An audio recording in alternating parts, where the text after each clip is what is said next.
பண்ணையெல்லாம் பொன் கொழிக்க செய்திடுவோம், அதில் பன்மடங்கு உற்பத்தியை பெருக்கிடுவோம். பண்ணையெல்லாம் பொன் கொழிக்க செய்திடுவோம், அதில் பன்மடங்கு உற்பத்தியை பெருக்கிடுவோம். உழவர் உலகம். கண்மணி பொல்லல் மணியை வளர்த்திடவே நாடும் கருத்துரைக்கும் ஒளிபரப்பை கேட்டிடுவோம்.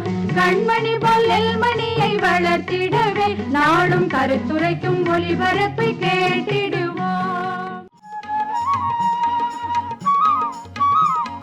சிறுதானிய பயிர்கள் சாகுபடி தொழில்நுட்பங்கள் தொகுப்பு நிகழ்ச்சி.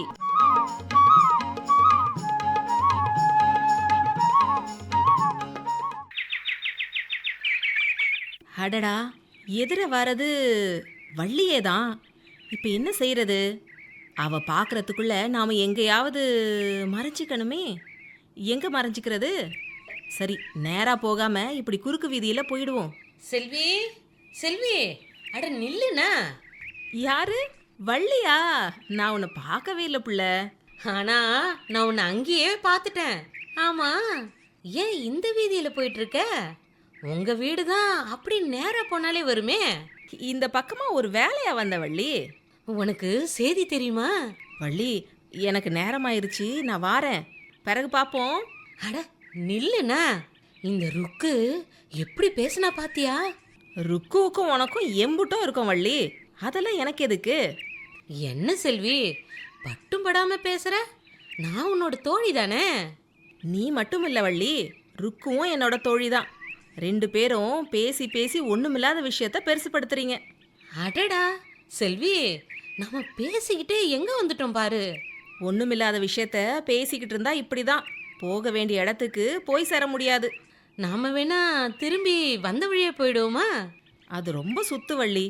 நாம இப்படியே போனா எங்க கழனி வந்துடும், அந்த பக்கமா போயிடுவோம், வா. அதுவும் சரிதான். உங்க கழனி பக்கம் நான் வந்து ரொம்ப நாள் ஆச்சு. உனக்கு ருக்குவோட போட்டி போடவே நேரம் சரியா இருக்கு, இதுக்கெல்லாம் எங்க நேரம் இருக்கு? என்ன நடந்ததுன்னு தெரியாம பேசாத. சரி சரி, கீழே கொஞ்சம் பார்த்து நடப்புல, அங்க பள்ள இருக்கு பாரு, இந்த பக்கமா வா. ஆகட்டும் ஆகட்டும், இதோ உங்க கழனிக்கு வந்துட்டோமே. இம்புட்டு தூரம் வந்துட்டோம், ஒரு 2 நிமிஷம் இங்க பொறுப்புள்ள, நான் பயிரெல்லாம் ஒரு பார்வை பார்த்துட்டு வந்துடுறேன். நான் மட்டும் இங்க தனியா நின்று என்ன செய்ய போறேன்? நானும் வரேன். பரவாயில்லையே, கழனிய நல்லா சுத்தமா வச்சிருக்கீங்களே. இருக்கிற இடத்தையே சரியா பயன்படுத்தி நிறைய பயிருங்க போட்டிருக்கீங்க. வரகும் போட்டிருக்கீங்களா செல்வி? சொல்லவே இல்லை. நான் சொல்றத நீ என்னைக்கு காது கொடுத்து கேட்டிருக்க? எனக்கும் வரகு, கம்பு, சோளம்னு பயிர் போட ஆசையாக தான் இருக்குது. ஆனால் எங்கள் மச்சாதான் அதுக்கான சரியான தொழில்நுட்பங்கள்லாம் தெரிஞ்சுக்கணும் அப்படி இப்படின்னு. ஏன் வள்ளி, சிறுதானியங்களோட பயிர் பராமரிப்பு பற்றி எடுத்து சொல்லுன்னா சொல்ல போகிறேன், அதுக்கு ஏன் மச்சான குறை சொல்கிற? நீங்கள் போட்டு இருக்கிற வரகு நல்லா தலை இருக்கிறத பார்த்தா நீங்கள் ஏதோ புது யுத்திகள்லாம் பயன்படுத்துகிறீங்கன்னு நினைக்கிறேன். என்னன்னு சொல்லு, நானும் தெரிஞ்சுக்கிறேன். எந்த பயிராக இருந்தாலும் துவக்கத்துல இருந்தே சரியான வழிமுறைகளை கடைபிடிக்கணும். அதே போல தான் புள்ள சிறுதானிய பயிர்கள்லையும். திருவண்ணாமலை கீழ்நெல்லி வேளாண்மை அறிவியல் மைய முதுநிலை விஞ்ஞானி மற்றும் தலைவர் வே. சுரேஷ் அவங்க இதை பற்றி சொல்கிற விவரங்களை கவனமாக கேளு. நமது உணவு பயன்பாட்டில் பார்த்திங்கன்னா நிறைய மாற்றங்கள் ஏற்பட்டுருக்கு. இப்போ பார்த்திங்கன்னா பிறந்த குழந்தைக்கு வந்து சர்க்கரை நோயின்னு சொல்கிறோம், ரத்த அழுத்தம் நிறைய பேருக்கு இருக்குது, இதய நோய்கள் நிறைய நம்ம பார்க்குறோம். ஸோ கொரோனாவுக்கு அப்புறம் வந்து இந்த மாதிரியான சத்தான உணவை வந்து சாப்பிடணுன்ற ஒரு விழிப்புணர்வு வந்து நமது விவசாயிகிட்டையும் பொதுமக்கள்கிட்டையும் கிரியேட் பண்ணியிருக்கோம். இந்த சூழ்நிலையில் நமக்கு உடலுக்கு தேவையான ஊட்டச்சத்துக்களை வாரி வழங்குகிற தானியங்களாக இருப்பது தான் சிறுதானியங்கள் சொல்கிறோம். சிறுதானியங்கள் வந்து இயற்கை எந்த மாதிரியான சூழ்நிலையும் எதிர்த்து விளையக்கூடிய ஒரு தானியங்கள். வறட்சி காலங்களில் தாங்கி வளரக்கூடியது, குறைஞ்ச நீரில் வந்து இது வந்து வளரக்கூடியது. அதே மாதிரி வந்து இதுக்கு வந்து அதிகமான உரங்களோ பூச்சிக்கொல்லி மருந்துகளோ இல்லை களைக்கொல்லியோ பயன்படுத்த தேவையில்லை.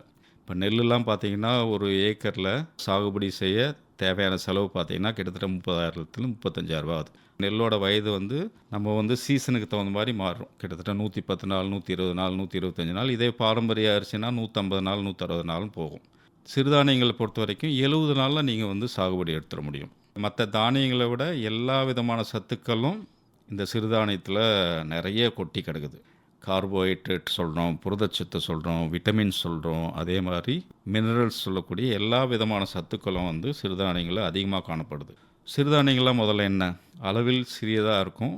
ஸோ சிறுதானியங்கள் பொறுத்த வரைக்கும் நம்ம வந்து சிறுதானியங்கள் குறுதானியங்கள்ன்ட்டு 2 வகையாக பிரிக்கிறோம். இப்போ குறுதானியங்கள்ன்ற போது மக்காச்சோளமும் சோளமும் குறுதானியங்கள் சொல்கிறோம். சிறுதானியங்களை பொறுத்த வரைக்கும் கேழ்வரகு, சாமை, வரகு, பனிவரகு, அதே மாதிரி திணை, குதிரைவாலி ஆகிய 6 பயிர்களை உள்ளடக்கியது தான் சிறுதானியங்கள்னு சொல்கிறோம். இதில் மிக பெரும்பான்மையான சிறுதானியம்னு பார்த்தீங்கன்னா தமிழகத்தில் சோளம், கம்பு, கேழ்வரகு, அதே மாதிரி வந்து சாமை, மக்காச்சோளம், இதை மட்டும்தான் நம்ம தொடர்ந்து பயிர் பண்ணிட்டு வரோம். தமிழ்நாட்டில் வந்து விருதுநகர் மாவட்டம் சிறுதானியங்கள் பயிர் பரப்பில் அதிக இடத்த பெறுது. அதே மாதிரி மதுரையில் பண்ணுறாங்க. அதே மாதிரி வந்து ராமநாதபுரம், கிருஷ்ணகிரி, தர்மபுரி, மிக முக்கியமாக திருவண்ணாமலை மாவட்டத்தில் ஜவ்வாது மலையில் சாமை பரப்பளவு அதிகம். ஒரு பயிர், அது எந்த பயிராகட்டும், நல்ல செழிப்பாக வளர்ந்து பூச்சி நோய்க்கு எதிர்ப்புத்தன்மை கொண்டு வளர்ந்து எதிர்பார்க்குற மகசூல்னால் டெஃபினட்டாக வந்து 16 வகையான சத்துக்கள் தேவைன்னு சொல்கிறோம். அது வந்து முதல்ல கார்பன், ஹைட்ரஜன், ஆக்சிஜன் சொல்கிறோம். கரிச்சத்து, அதே மாதிரி தண்ணி, காற்று, இது வந்து ஆகாயத்துலேயும் பூமியிலையும் இருந்து பயிர்கள் அதுவாகவே எடுத்துக்கும். ஸோ இது இல்லாமல் முதல்நிலை சத்துக்கள் என்பிகேன்னு சொல்லி முதல்நிலை சத்துக்களை சொல்கிறோம். தலைச்சத்து, மணிச்சத்து, சாம்பல் சத்து. ஸோ இது இல்லாமல் 2ஆம் நிலை சத்துக்கள் இருக்குது. Calcium, magnesium. இது வந்து தலைச்சத்து, மணிச்சத்து, சாம்பல் சத்து பெரிய அளவில் தேவைப்படும். அது வந்து வேர் வளர்ச்சி ஆகட்டும், நல்ல பச்சையாக வந்து பயிர் வளர்கிறதுக்கு, நோய் எதிர்ப்புத்தன்மை கொண்டு வளர்கிறதுக்கெலாம் வந்து இந்த தலைச்சத்து, மணிச்சத்து, சாம்பல் சத்து அதிக அளவில் அதிக குவான்டிட்டியில் தேவைப்படும். அதனால தான் முதன்நிலை சத்துக்கள்னு சொல்கிறோம். 2ஆம் நிலை சத்துக்கள் கால்சியம், மெக்னீசியம் பார்த்திங்கன்னா முதல்நிலை சத்துக்களை விட குறைச்சி தேவை, பட் இதுவும் முக்கியமாக தேவைப்படும். சிறுதானியங்களுக்கும் தனியாக ஒரு நுண்ணூட்டக்கலை வந்து வேளாண்மை பல்கலைக்கழகத்தால் வழங்கப்படுது. ஸோ நுண்ணூட்டச்சத்தை பொறுத்த வரைக்கும் நீங்கள் அடியில் போகிறத விட இலையில தெளிக்கும் போது உங்களுக்கு வந்து ரிசல்ட் வந்து ரொம்ப நல்லாயிருக்கும்.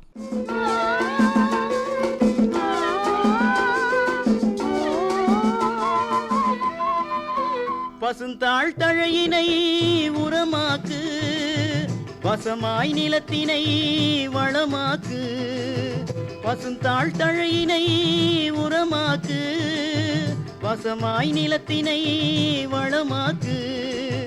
தொழு எருக்குப்பை புண்ணாக்கு, தொழு எருக்குப்பை புண்ணாக்கு.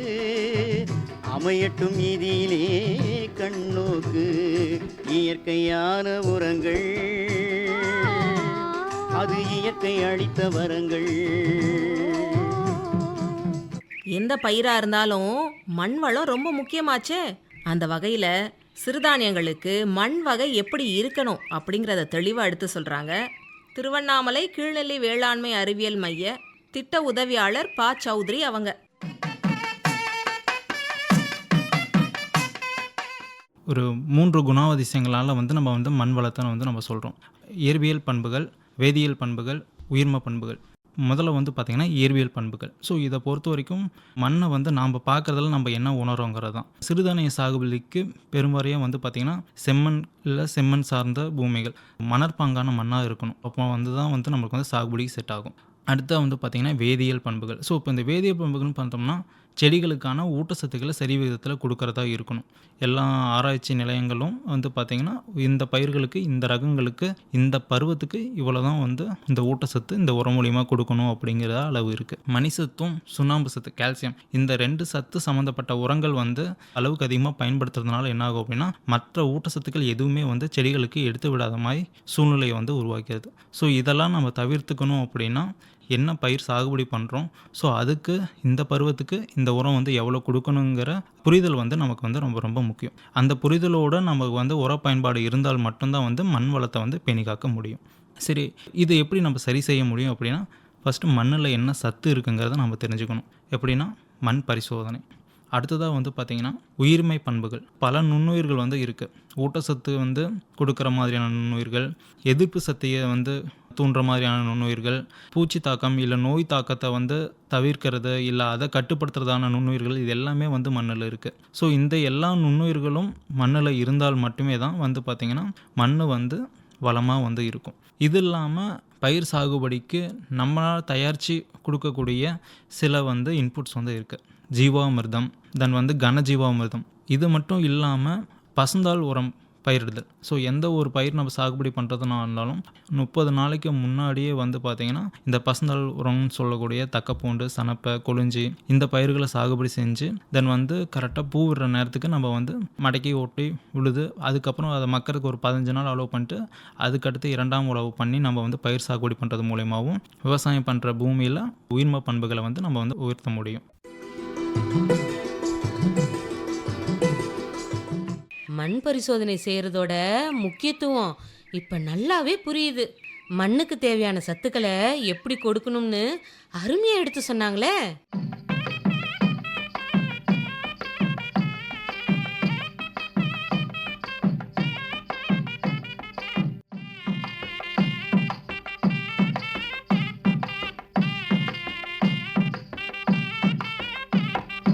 மூணு வருஷத்துக்கு ஒரு தரம் மண்ணை சோதனை செய்யணும்.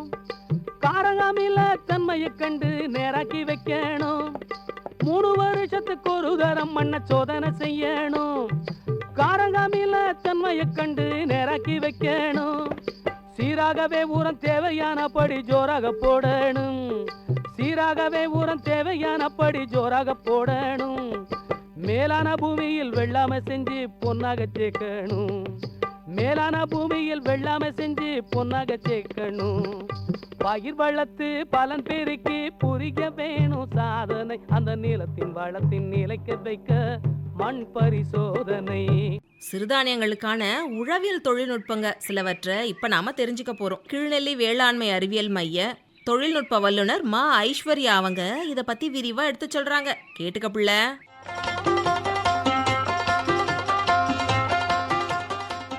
கம்பு வந்துட்டு நிறைய இடங்களில் நம்ம விவசாயிகள் வந்து சாகுபடி பண்ணிகிட்டு இருக்காங்க. இது வந்து இரவை பட்டம், மானாவாரி பட்டம் ரெண்டுத்துலேயுமே வந்து விவசாயிகள் போட்டுட்ருக்காங்க. கோ 7, கோ கம்பு 9, டிஎன்ஏயோ ஹைப்ரிடு, அப்புறம் வந்து ஐசிஎம்வி 221 இந்த ரகம்லாம் இந்த கம்பில் இருக்குது. கம்பு வந்து நேரடி விதைப்பும் பண்ணுறாங்க, அப்புறம் நடவு முறையிலையும் பண்ணுறாங்க. நடவு முறையில் போடும்போது ஒரு ஹெக்டேருக்கு வந்து 7.5 சென்ட் வரைக்கும் நம்ம இந்த நாற்றங்காலுக்கு இடம் விடணும். 3க்கு 1.5 மீட்ரு அந்த அளவில் வந்து நாற்றுப்படுக்கை இருக்கணும். அதுக்கப்புறம் 6 பாத்தியாக அதை பிரித்து போடணும். 30 சென்டிமீட்ரு வந்து வாய்க்கால் அமைச்சு அது 15 சென்டிமீட்ரு வரைக்கும் நல்ல ஒரு ஆழத்தில் இருக்கணும். அப்படி இருந்ததுன்னா நல்லா தண்ணியை வந்து கொண்டு போயிட்டு அந்த நாற்றை நினச்சி விடுறதுக்கு நமக்கு ஏதுவாக இருக்கும். நம்ம தமிழ்நாடு வேளாண் துறையில் நுண்ணூட்ட கலவை வந்து இருக்குது. அதை வந்து ஒரு 12 கிலோ வாங்கிக்கிட்டு 50 கிலோ மணலில் நல்லா கலந்துட்டு அதையும் நம்ம பயன்படுத்தும் போது இந்த நுண்ணூட்ட குறைபாட்டிலிருந்து பயிர் வந்து பாதுகாக்கப்படும். அதே சமயம் மகசூலும் அதிகரிக்கும். திணை பயிர் பொறுத்த வரைக்கும் மானாவாரி, இரவை இது ரெண்டுத்துலேயுமே இந்த திணை பயிரை வந்து சாகுபடி பண்ணிட்டு இருக்காங்க. கோ 6 மற்றும் கோ 7 இந்த 2 ரகமும் திணையில் இருக்குது. திணை பொறுத்த வரைக்கும் இடைவெளி வந்து 22 சென்டிமீட்ரு வரிசைக்கு வரிசை வைக்கணும். செடிக்கு செடி 10 சென்டிமீட்ரு வந்து வைக்கணும். கேழ்வரகு ரகம் பார்த்தோம்னா நம்ம தமிழ்நாடு வேளாண் பல்கலைக்கழகத்திலிருந்து வெளியிடப்பட்ட ரகம் கோ 9 இருக்குது, கோ 13, கோ ராகி 14 இருக்குது, டிஆர்ஒய் 1 அப்படின்னு ஒரு ரகம் இருக்குது. அத்தியந்தல் சிறுதானிய மகத்துவ மையத்திலிருந்து ஏடிஎல் 1, ஏடிஎல் 2 இந்த 2 ரகமுமே வந்து இரவை மானாவாரிக்கு ரொம்ப நல்லா வரக்கூடிய ரகங்கள். ராகி பொறுத்த வரைக்கும் நம்ம வந்துட்டு நேரடி விதைப்பு பண்ணுறதை விட நாற்றங்கால் வச்சு நடவு செய்யும் போது நல்ல ஒரு மகசூல் வந்து எடுக்கலாம். கரீஃப் பருவத்துக்கு ஏற்ற சோள ரகம்னு பார்த்தோம்னா கேட்டால் அப்படிங்கிற ஒரு ரகம் இருக்குது. அப்புறம் கோ சொர்க்கம் 28 ஒன்று இருக்குது. டிஎன்ஏயு சொர்க்கம் ஹைப்ரிட் கோ 5 அப்படின்னு ஒன்று இருக்குது. பிஎஸ்ஆர் 1ன்னு ஒன்று இருக்குது. இது இல்லாமல் ரபி பருவத்துக்கு போகும்போது கேட்டால் அப்படிங்கிற ஒரு வெரைட்டி இருக்குது. அது இல்லாமல் கோ சொர்க்கம் 28 அப்படிங்கிற ஒரு ரகம் இருக்குது. இந்த வரகு பார்த்தோம்னா மோஸ்ட்லி மானாவாரியில் தான் எல்லோரும் போடுவாங்க. கோ 3 அப்படிங்கிற ஒரு ரகம் இருக்குது வரகுல. இதனுடைய நாள் வந்து ஒரு 120 நாட்கள். இந்த கோ 3 வந்து எவ்வளோ மகசூல் கொடுக்குதுன்னா ஒரு ஹெக்டேருக்கு வந்து 1500லிருந்து 1800 கிலோ வரைக்கும் மகசூல் கொடுக்குது. பனிவரகு பயிர் பார்த்தோம்னா இதில் வந்து மானாவாரி பயிராக பனிவரகு வந்து அதிகமாக போட்டுட்ருக்காங்க. கோ 4, கோ 2, கோ பனிவரகு 5 இதெல்லாம் வந்து பயன்படுத்திகிட்டு இருக்காங்க. இந்த பனிவரகு பயிர் பொறுத்த வரைக்கும் காலநிலை பார்த்தோம்னா ரொம்ப வறட்சியாக இருக்குனாலும் வளரும், அதே நேரம் தண்ணி நிற்கிது ரொம்ப மழை பெஞ்சிட்டுனாலும் தண்ணீர் தேங்குகிற அந்த சூழ்நிலையிலையும் இது வந்து தாங்கி வளரக்கூடியது. எந்தெந்த பயிருக்கு எப்படி உழவு முறைகள் மேற்கொள்ளணும்னு சுருங்க சொன்னாலும் தெளிவா சொல்லிட்டாங்களே. நல்ல மகசூலுக்கு இந்த நுணுக்கங்களை அவசியம் கடைபிடிக்கணும். செழித்து வளர உணவு சத்து சிறந்த முறையில் கிடைத்திடும். செழித்து வளர உணவு சத்து சிறந்த முறையில் கிடைத்திடும். கரைத்த நிலையில் இல்லாத சத்தும் கரைந்து வேரை அடைந்திடும். கரைத்த நிலையில் இல்லாத சத்தும் கரைந்து வேரை அடைந்திடும். விளைச்சல் பெருகிடும், நூற்புழுக்கள் அருகிடும். விளைச்சல் பெருகிடும், நூற்புழுக்கள் அருகிடும். களைத்த நிலத்தில் வளத்தை சேர்த்து கூட்ட வேணும் நல்ல தரம். உழைத்த கையில் இருப்பது இப்ப ஊட்டமேற்றிய தொழு உரம். களைத்த நிலத்தில் வளத்தை சேர்த்து கூட்ட வேணும் நல்ல தரம். உழைத்த கையில் இருப்பது இப்ப ஊட்டமேற்றிய தொழு உரம். பூச்சிக தொல்லை செடிகளில் மட்டும் இல்லை, அறுவடை செஞ்ச தானியங்களை சேமிக்கிற இடத்துலையும் இருக்கு. நீ சொல்றதும் சரிதான். பார்த்து பார்த்து அறுவடை செஞ்சாலும் அறுவடை செய்கிற பொருள் எல்லாம் சேமித்து வைக்கிற இடத்துல ஏதாச்சும் பூச்சிகள் வரத்தானே செய்யுது. அதனால சிறுதானியங்களை சேமிக்கும் போது எப்படி ஒருங்கிணைந்த முறையில் பூச்சிகளை கட்டுப்படுத்தலாம் அப்படின்னு தெளிவாக எடுத்து சொல்கிறாங்க. திருவண்ணாமலை கீழ்நெல்லி வேளாண்மை அறிவியல் மைய தொழில்நுட்ப வல்லுனர் ப. நாராயணன் அவங்க. சிறுதானியங்கள் சேமிப்பில் நிறைய நம்ம இழப்பை சந்திச்சிடுறோம். அதனால் சேமிப்பில் வரக்கூடிய இழப்புகளை வந்து தவிர்க்கிறதுக்கு கூடுமான வரை வந்து நம்ம முக்கியத்துவம் கொடுக்கணும் அப்படின்றத வந்துட்டு எடுத்துக்கணும். ஒரு பூச்சி தான் இருக்குது, 2 தான் இருக்குன்றத நம்ம சாதாரணமாக எளிமையாக எடுத்துக்காமல் அதுகளை கட்டுப்படுத்துறதுக்கான வழிமுறைகளை வந்துட்டு கையாளணும். ஸோ அதற்கு சேமிப்பு கிடங்குக்கு போகிறதுக்கு முன்னாடியே நம்ம அறுவடை செஞ்ச தானியங்களோ இல்லாட்டி மற்ற பொருட்களையோ வந்து சிறுதானியங்களில் 8லிருந்து 10% அளவுக்கு வந்து நல்லா உலர்த்தி காய வச்சு அதுக்கப்புறம் தான் நம்ம சேமிப்புக்கு கொண்டு போகணும். அதே மாதிரி சேமிப்பு கிடங்குக்குள்ளே இல்லை சேமிக்கக்கூடிய இடங்களுக்கு கொண்டு போகிறப்போ கண்டிப்பாக அந்த அறையை வந்து சுத்தமாக வந்து வச்சுட்டு இருக்கணும். பூச்சி நோய் இல்லாமல் சுத்தமாக வந்து க்ளீன் பண்ணிகிட்ருக்கணும்.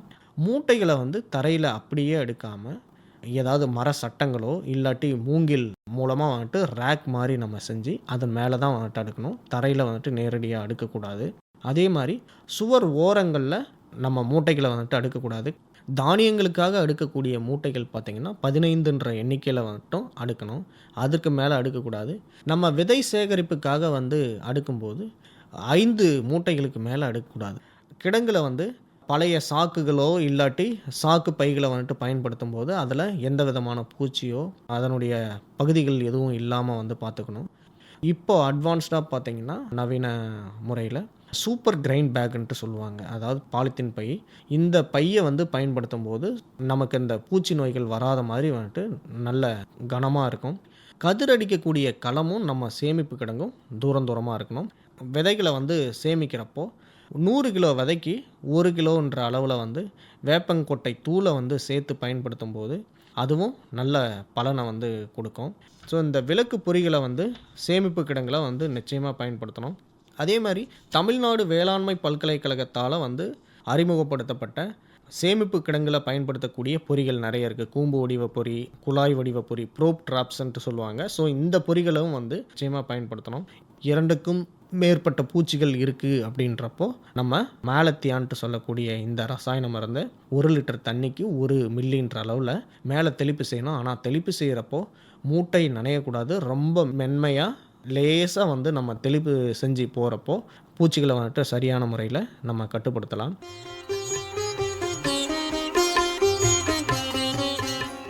இவங்க சொன்ன பூச்சி கட்டுப்பாடு முறைகள் ரொம்ப எளிமையாகவும் இருந்தது, சுலபமாக கடைபிடிக்கிற மாதிரியும் இருந்தது. தானிய கிடங்க எப்படி சுத்தமாக வச்சுக்கணும், அதை எந்த முறையில் அடுக்கணுங்கிறதையும் நான் தெளிவாக தெரிஞ்சுக்கிட்டேனே.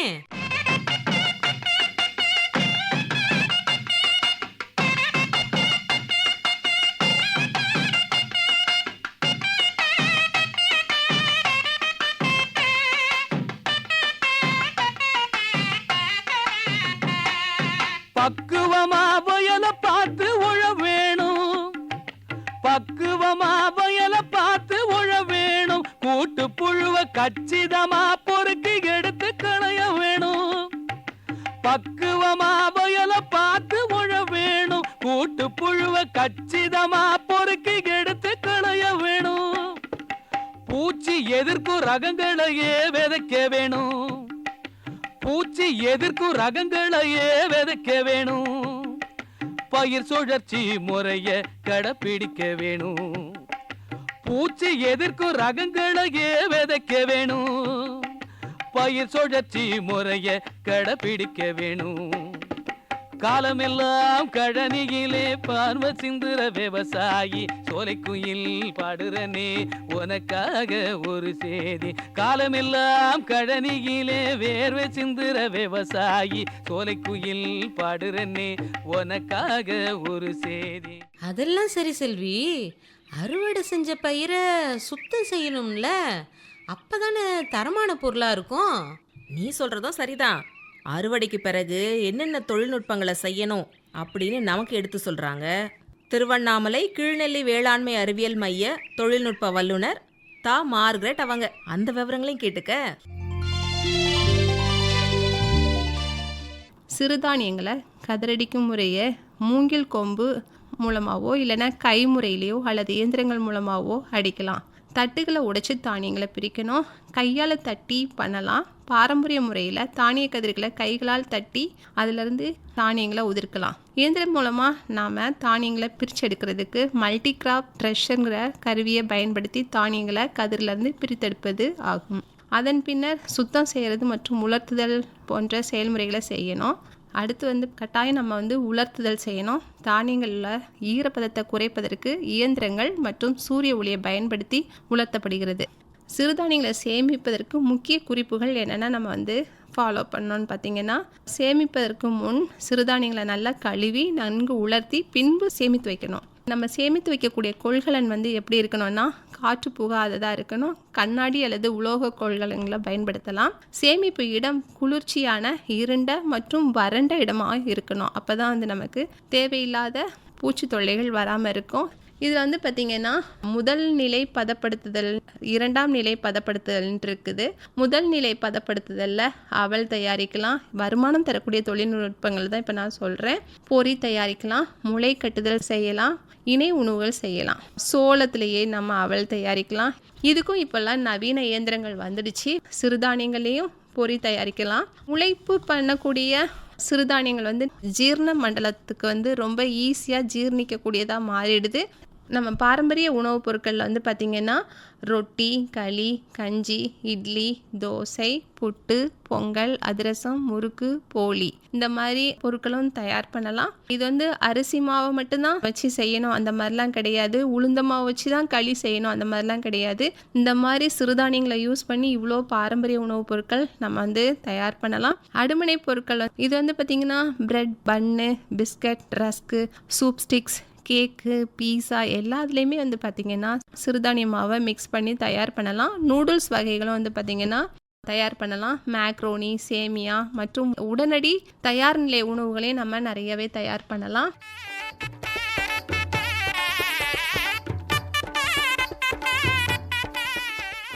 எல்லா விவரங்களும் ரொம்ப அருமையாக இருந்தது.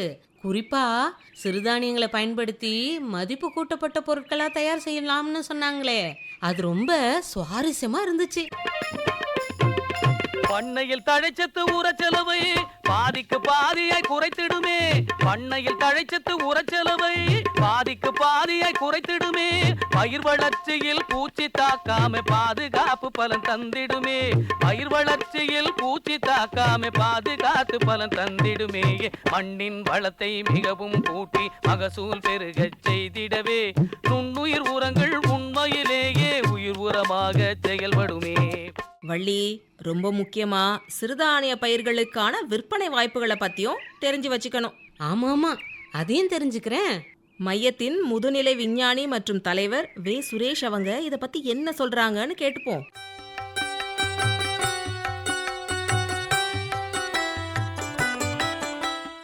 சிறுதானியங்களுக்கு பெரிய விற்பனை வாய்ப்பு டெஃபினட்டாகவே இருக்குது. சிறுதானியங்கள் விற்பனை பண்ணுறதுக்கு 2-3 விதமாக பிரிச்சுக்கலாம். ஒன்று, சிறுதானியங்கள் விதையாக உருவாக்கி மற்ற விவசாயிகளுக்கு நல்ல ரேட்டில் கொடுத்து பணம் பண்ணலாம் விவசாயிகள்.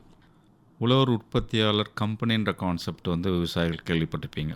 இப்போ தமிழ்நாடு முழுக்க ஏகப்பட்ட உழவர் உற்பத்தியாளர் கம்பெனி இருக்குது. அதாவது சாகுபடி செஞ்சு விதையை வந்து கம்பெனி மூலமாக அவங்களே வாங்குகிறாங்க. ஸோ அவங்களே வாங்கி எந்தெந்த பகுதிக்கெல்லாம் தமிழ்நாட்டில் சிறுதானிய விதை தேவையோ அவங்க வந்து சேல்ஸ் பண்ணிகிட்ருக்காங்க. அதனால் சிறுதானிய விதை உற்பத்திக்கு இனி வரும் காலங்களில் நிறைய டிமாண்டும் இருக்குது. நீங்கள் இப்போவே வந்து சிறுதானிய உற்பத்தி பண்ணி நீங்கள் விதையை வந்து சேல்ஸ் பண்ணுறது டெஃபினட்டாக உங்களோட வருமானத்தை கூட்டக்கூடிய மிகப்பெரிய வாய்ப்பு. இந்த உழவர் உற்பத்தியாளர் கம்பெனிக்கு நிறைய கவர்மெண்ட் ஸ்கீம்ஸும் இருக்குது. ஸோ இப்போ நீங்கள் வந்து பெரிய ஒரு குடோன் வந்து நீங்கள் வந்து அமைக்கிறதுக்கு சப்சிடியில் நிறைய ஸ்கீம்ஸ் இருக்குது. அதே மாதிரி வந்து நிறைய ப்ரைவேட் ஏஜென்சியும் இருக்குது. நபார்டு வங்கி மூலமாகவே நாப் கிசான் சொல்லிட்டு ஒரு கடன் வழங்குகிற ஒரு துணை நிறுவனம் இருக்குது. அதில் நீங்கள் வந்து வட்டி இல்லாமல் கடன் பெற்றும் இந்த மாதிரியான குடோன் அமைக்கிறதோ இல்லை வந்து அதை ப்ராசஸ் பண்ணுற யூனிட் அமைக்கிறதுக்கு ஸ்டோரேஜ் பண்ணுறதுக்கெலாம் நீங்கள் வந்து கடன் உதவி பெற்றுக்கொள்ளலாம். ஸோ இதில் வந்து நீங்கள் வந்து ஷூரிட்டியாக எந்த அமௌண்ட்டும் கட்ட தேவையில்லை. இதே மாதிரி மத்திய அரசுலேருந்தும் எஸ்எஃப்ஏசின்ற ஒரு நிறுவனம் நிறைய இந்த மாதிரியான விஷயங்களுக்கு கடன் உதவி பண்ணுறாங்க உழவர் உற்பத்தியாளர் நிறுவனங்களுக்கு. அதை நீங்கள் பயன்படுத்திக்கலாம். இப்போ உங்களுக்கே தெரியும் எல்லாமே டிஜிட்டல் மார்க்கெட்டிங். இப்போ டிஜிட்டல் மார்க்கெட்டிங்க்கு நிறைய ஸ்கோப் இருக்குது. நீங்கள் நல்ல முறையில் நீங்கள் மார்க்கெட்டிங் பண்ணிங்கன்னா உங்களை தேடி வந்து வாய்ப்புகள் ஆர்டர் வந்து குவியுது. ப்ரமோட் பண்ணுறதுக்கு நிறைய இன்ஃப்ளூயன்சர்ஸ்லாம் இருக்காங்க. ஸோ அது இல்லாமல் டிஜிட்டல் பிளாட்ஃபார்ம் ஏற்கனவே வந்து இந்த துறையில் கோலோச்சி நிற்கிற நிறுவனங்கள் நிறைய இருக்குது. இதில் வந்து நீங்கள் ரெஜிஸ்டர் பண்ணிட்டு சேல்ஸ்க்கு வந்து உங்களை இணைச்சிக்கிட்டிங்கன்னா அதன் மூலமாகவும் நீங்கள் விற்பனை வாய்ப்பை வந்து அதிகப்படுத்திக்கலாம்.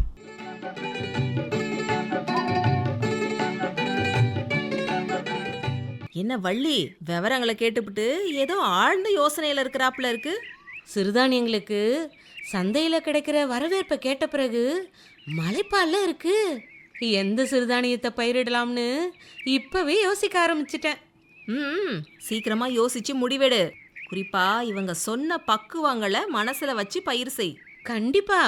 அடடா, இந்த பைகளை எடுத்துக்கிட்டு வர இன்னைக்கு மறந்துட்டாரா மச்சான்? வள்ளி, இந்த ஒரு பையை அப்படியே எங்கள் வீடு வரைக்கும் எடுத்துகிட்டு வந்து கொடுத்துடேன். உங்க கழனிக்கு வந்ததுக்கு என்ன வேலை வாங்குறியா? அட எடுத்துக்கிட்டு வா வள்ளி. நீ வீட்டுக்கு வந்ததும் உனக்கு சூடாக கேழ்வரகு அடை போட்டு தரேன். எடுத்துட்டு வரேன். நீ செய்கிற கேழ்வரகு அடையும் ருசியாக தான் இருக்கும். உண்ணும் பொருள் அத்தனையும் விளைத்திடுவோம், நித்தம் உழைப்பால் நில மகளை வணங்கிடுவோம். அமைப்பில் உதவி வி. உஷா.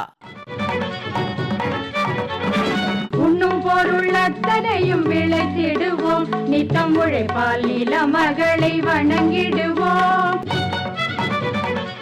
அமைப்பு எஸ். முருகேசன்.